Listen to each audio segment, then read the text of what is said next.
Hello mga ka-recap, welcome po sa ating channel.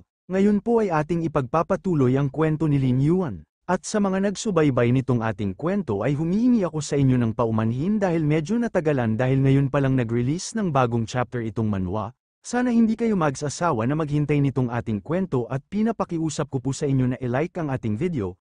Malaking tulong na po sa ating channel ang inyong mga like para makita ng iba ang ating video. Ngayon po ay tuloy tayo sa ating kwento. Sa huling part ng ating kwento ay nasaksihan natin kung saan bigla na lang lumitaw sa itaas ng mga maraming kalahok ang halimaw na Killing Angel.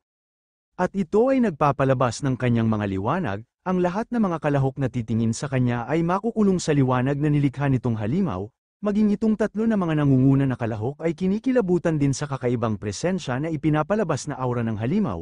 Habang ang halimaw ay nakalutang pa rin sa itaas na nagpapalabas ng kanyang kapangyarihan ay bigla na lang itong tumingin sa direksyon kung nasaan ang kanyang mga nahuli na mga kalahok na tumingin sa kanya. Sa pagpapatuloy, dito ay makikita ang Killing Angel na mas nilakasan pa niya ang kanyang ipinapalabas na kapangyarihan sa kanyang katawan. Kaya nasabi na lang nitong maraming mga kalahok na kung ano raw ba ang binabalak nitong Killing Angel, bakit niya kinukulong sa kanyang domain ang kanyang mga nahuli na mga kalahok. Talagang ang kalangitan na lang raw talaga ang nakakaalam kung ano ang gagawin sa kanila ng halimaw. Habang hindi maalis ang tingin ng maraming kalahok maging si Lin Yuan sa Killing Angel ay tinawag naman nitong si Zhang Jiahao ang iba niyang mga kasama, maghanda raw silang lahat dahil sa nakita raw niya sa halimaw ay malapit na itong kumilos.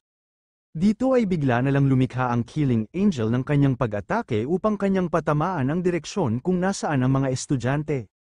Dahil dito ay nagkaroon ng malakas na pagsabog kung saan nakatayo ang mga estudyante, halos hindi na makita ang mga imahe ng mga estudyante dahil binabalutan na ang buong lugar ng malaking apoy dulot ng pagsabog, at maririnig din dito ang boses ng mga estudyante na sila ay sumisigaw na sobrang init daw ng kanilang katawan, pakiramdam nila na sila ay nalunod sa gitna ng volcano lava. Si Lin Yuan na pinapanood ang mga nagaganap ay nasabi na lang niya na kung nagsisimula na raw ba ang paglinis nitong Killing Angel sa lahat ng mga tao na kanyang mga nahuli. Samantalang itong isang estudyante ay lumabas na lang ang pawis sa kanyang mukha na kanyang sinabihan ang lahat niyang mga kasama na kung hindi raw nila mapapatay agad ang Killing Angel ay tiyak na silang lahat ay mamamatay dito. Ang hangin raw dito sa buong lugar ay sobrang init, pakiramdam niya ay nasusunog ang kanyang buong katawan. At bigla na lang nagbigay ng mensahe ang boses na nangangasiwa sa Awakening exam na sila ay humihingi ng paumanhin sa lahat ng mga kalahok dahil ang Killing Angel ay bigla na lang nag-evolve mula sa A-rank patungo sa S-rank. Ang halimaw na ito ay hindi na isang bagay na kayang talunin ng mga kalahok. Sa ngayon ay tumawag na sila ng 5 mga dakilang pinuno ng mga gym dito sa Fortress upang magbigay ng suporta laban sa Killing Angel na nag-evolve ng biglaan. Matapos magbigay ng ulat ang mga nangangasiwa sa Awakening exam ay makikita na pinakawalan na ng Killing Angel ang mga nag-aapoy na mga bato patungo sa direksyon kung nasaan ang mga estudyante. Sa nangyari ay napamura itong tatlo na nakaramdam ng matinding takot, dahil pagdating pa lang raw ng 5 mga dakilang pinuno sa pasukan ng Abyss ay tiyak na abo na lang ang natira sa kanilang lahat dito. Ano na raw ba ang kanilang dapat na gawin ngayon para magawa nilang makasurvive sa Killing Angel? Makikita naman itong si Huang Yin na napalingon sa kinaroroonan ng mga kasama niyang mga estudyante dahil narinig niya sa usap-usapan ng karamihan na ang tangi lang raw na estudyante na magawang makasurvive dito ay ang pinakamalakas na babae sa kanilang Awakening exam na si Huang Yin. Siya ang pinakamalakas sa kanilang batang henerasyon dito sa buong Fortress, kahit na ang isang high level na nag-awaken ay makakaya niyang matalo. Sa mga narinig ni Huang Yin sa mga usap-usapan ng mga estudyante ay nakangiti na lang siya na kanyang tinanong silang lahat na kung deserve raw ba nilang lahat na makaligtas dito sa ilalim ng Abyss. Pero sa ngayon ipagpaliban muna niyang iligtas sila dito, dahil mayroon muna siyang mahalagang bagay na dapat kanyang pagtuunan ng pansin. Sa sinabi ni Huang Yin ay nagtataka itong mga estudyante na napapatanong kung hindi raw sila ililigtas dito ng kanilang Diyosa ay ano naman ang kanyang ginagawa dito. Ngunit sa kanilang napansin na mayroong tinitingnan na isang tao ang kanilang Diyosa. Sa seryosong tono ay binanggit ni Huang Yin ang pangalan ni Lin Yuan. Huwag na raw itong magtago sa likod ng ibang mga kalahok, lumabas na lang siya dito at lumapit sa kanyang harapan. Itong si Lin Yuan nang kanyang narinig na tinawag siya ni Huang Yin ay labis siyang nagtataka bakit natuon ang pansin ng babae na ito sa kanya. Ano raw ba kaya ang kinakailangan niya sa kanya, bakit niya siya hinahanap? Nang nakita ng mga estudyante na ang nasa kanila palang likod ay si Lin Yuan ay masyado silang nabigla na hindi maalis ang kanilang tingin sa ating bida, Ito raw pala ang nagngangalan na Lin Yuan ang tinagurian na dark horse dito sa kanilang nagaganap na awakening exam dahil nakapasok siya sa top 10 nang hindi nila inaasahan, pero ang labis nilang pinagtataka bakit sa kanya pa gustong makipagtulungan ang kanilang diyosa kumpara sa tatlong mga nangunguna. At mayroong ipinalabas si Huang Yin na isang scroll para kanyang ibigay sa ating bida, ipinaliwanag pa niya kay Lin Yuan na itong bagay raw na ito ay nanggaling sa kanyang ama na si Huang Long. Ito ay isang kontrata na F-rank na galing sa Fire Dragon Gym, kinakailangan niya itong pirmahan sa lalong madaling panahon. Nang nalaman ng mga estudyante na ang gusto palang ibigay ni Huang Yin sa ating bida ay isang kontrata ng kasunduan ay labis silang nabigla sa ibinigay na alok ni Huang Yin sa ating bida. Dahil marami raw mga espesyal na mga gym na nag-aagawan para kanilang makuha si Lin Yuan, ngunit ang Fire Dragon Gym na hamak lang na second-rate na gym ay binigyan si Lin Yuan ng isang pinakamababang kontrata na ang F-rank. Ano raw ba ang ginagawa nitong kanilang diyosa? Kanya raw bang ininsulto si Lin Yuan sa pamamagitan ng kanyang ibinigay na alok na kontratang F-rank?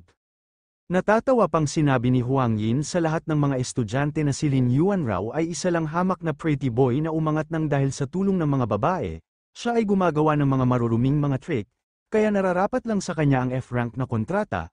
Ang ganito na kontrata ay isa ng karangalan para kay Lin Yuan. Seryoso pa na tinanong ni Huang Yin si Lin Yuan na ang iniisip raw ba nito na ang pagbibigay sa kanya ng F-rank na kontrata ay isang insulto, kinakailangan raw niyang mag-isip ng mabuti bago sumagot sa kanyang katanungan. Sa binanggit na mga salita ni Huang Yin ay lumingon-lingon lang itong ating bida, kanyang pinapakita kay Huang Yin na hindi siya pumapayag sa kanyang alok na pumirma ng kontrata. Habang nakikinig ang ibang mga estudyante sa mga pinagsasabi nitong si Huang Yin ay nasabi na lang nila na ang pag-angat raw ni Lin Yuan ay sobra-sobra, sa kanilang paningin ito ay isang dark horse, pero ang totoo pala ay isa lang itong kasinungalingan, at isa pa mapipilitan si Lin Yuan ngayon na pumirma ng kontrata, dahil maging silang lahat kapag nakaharap ang pinakamalakas na babae sa kanilang henerasyon ay talagang mapipilitan na lumuhod at magmamakaawa. Ngunit nabigla si Huang Yin dahil hindi niya napansin na lumapit na pala sa kanya si Lin Yuan at malakas na pinalo ng ating bida ng isa niya na kamay ang puwet nitong mayabang na si Huang Yin upang maturuan ang leksyon. Natatawa pang sinabi ni Lin Yuan kay Huang Yin matapos niyang paluin ang puwet ng dalaga na ang kanya raw ginawa ngayon sa kanya ay ang tunay na pang-iinsulto.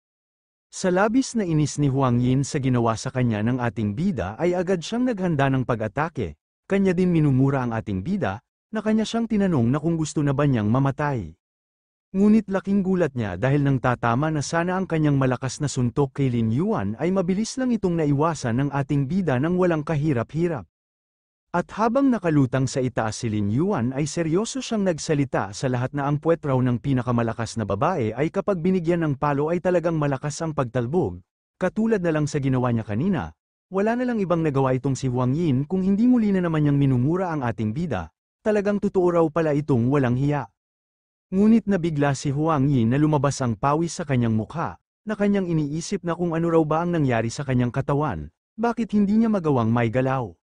Kaya dali-dali niyang sinigawan ng ating bida na kanyang tinanong na kung ano raw bang trick na kanyang ginamit laban sa kanya ngayon. Sa katanungan ni Huang Yin sa ating bida ay mabilis lang na lumipad sa pinakaitaas si Lin Yuan na kanyang sinabihan si Huang Yin na baka sa pamamagitan lang ng kanyang paghaplos sa kanyang katawan na sobrang sarap ay agad ng lambot ang buo niyang katawan at nanghina. Pero sa isip-isip ng ating bida na itong kanyang paralysis bag card ay masyadong kapaki-pakinabang dahil kaya nitong card na pansamantalang patigilin ang galaw ni Huang Yin. Sa ipinakitang galaw ng ating bida ay natatawa na lang itong ibang mga kalahok at ang iba ay hindi makapaniwala na masyadong nabigla, dahil itong si Pretty Boy ay talagang maraming mga nalalaman na mga trick, kaya napapalibutan siya ng napakaraming mga diyosa na babae. Sabi din ng isa na marahil wala pang karanasan ang kanilang diyosa na mahawakan ng isang lalaki ang kanyang puwet, kaya nawalan siya ng kontrol sa kanyang sarili at agad nawalan ng lakas. Nang dahil sa mga narinig ni Huang Yin sa mga usap-usapan ng mga ibang kalahok ay mas lalo siyang nainis sa ating bida na kanya siyang sinigawan na hindi pa raw silang dalawa natatapos, kanya raw siyang papatayin kahit ano pa man ang mangyari. Pero iniinis lang siya ng ating bida, na kanyang sinabihan si Huang Yin na kung gusto raw talaga niya siyang mapatay ay paano na lang kaya na lumapit na lang ito sa kanya.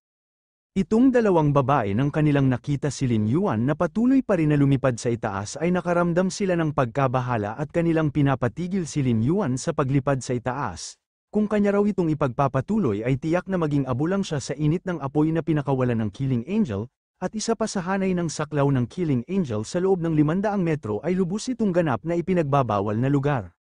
Pero kahit binigyan na ng babala si Lin Yuan ng dalawang babae ay makikita lang itong ating bida na kanya lang dinaanan ang Killing Angel sa kanyang harapan nang hindi man lang napapansin ng halimaw na mayroon na palang tao na dumaan sa kanyang harapan. Makikita lang itong ating bida na seryoso lang na nakalutang sa itaas ng Killing Angel na kanyang pinapanood ang lahat ng mga kalahok sa kanyang ibaba.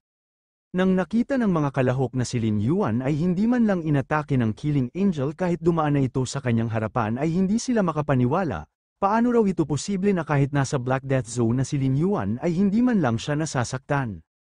Nang nakita ni Lin Yuan na iba-iba ang mga reaksyon ng mga kalahok nang kanila siyang nakita dito sa itaas ng Killing Angel ay natatawa na lang itong ating bida. Sa pamamagitan raw nitong kanyang card na ang pinakaunang skill ng Variant Headhunter ay kaya nitong itago ang kanyang aura sa loob ng 5 minuto, kaya hindi siya nararamdaman ng halimaw, ginamit din niya ang pangalawang skill nitong Variant Headhunter na sa loob ng 3 minuto ay hindi siya matatabla ng kahit anong uri na mga apoy. Pero kahit nakita na ni Huang Yin si Lin Yuan na nasa itaas na ng Killing Angel ay kanya pa rin itong sinigawan na kung ano na naman daw na trick ang kanyang ginamit para hindi siya mapansin ng Killing Angel, at sa tingin raw ba ni Lin Yuan na panghabang buhay na lang siyang magtatago. Pero natawa lang itong si Lin Yuan na kanyang sinabihan si Huang Yin na sino naman daw ang nagsabi na magtatago na lang siya ng panghabang buhay, dahil sa katunayan ang totoong palabas ay dito pa lang magsisimula.